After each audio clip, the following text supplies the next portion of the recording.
6 நாள்களுக்கு பின்பு இயேசு பேதுருவையும் யாக்கோபையும் அவர் சகோதரரான யோவானையும் ஓர் உயர்ந்த மலைக்கு தனிமையாக கூட்டிக் கொண்டு போனார். அங்கே அவர்கள் முன் அவர் தோற்றம் மாறினார். அவரது முகம் கதிரவனை போல் ஒளிர்ந்தது. அவருடைய ஆடைகள் ஒளி போன்று வெண்மையாயின. இதோ மோசேயும் எலியாவும் அவர்களுக்கு முன் தோன்றி இயேசுவோடு உரையாடிக் கொண்டிருந்தனர். பேதுரு இயேசுவை பார்த்து, ஆண்டவரே, நாம் இங்கேயே இருப்பது நல்லது. உமக்கு ஒன்றும் மோசேக்கு ஒன்றும் எலியாவுக்கு ஒன்றுமாக 3 கூடாரங்களை அமைக்கட்டுமா? இது உமக்கு விருப்பமா என்றார்.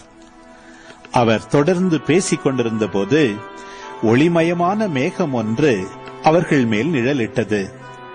அந்த மேகத்தினின்று, என் அன்பார்ந்த மைந்தர் இவரே, இவர் பொருட்டு நான் பூரிப்படைகிறேன், இவருக்கு செவிசாயுங்கள் என்று ஒரு குரல் ஒலித்தது.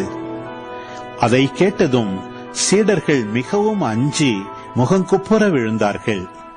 இயேசு அவர்களிடம் வந்து அவர்களை தொட்டு, எழுந்திருங்கள், அஞ்சாதீர்கள் என்றார். அவர்கள் நிமிர்ந்து பார்த்தபோது இயேசு ஒருவரை தவிர வேறு எவரையும் காணவில்லை. அவர்கள் மலையிலிருந்து இறங்கி வந்தபோது இயேசு, மானிட மகன் இறந்து உயிருடன் எழுப்பப்படும் வரை இக்காட்சியை பற்றி எவருக்கும் சொல்லக்கூடாது என அவர்களுக்கு கட்டளையிட்டார்.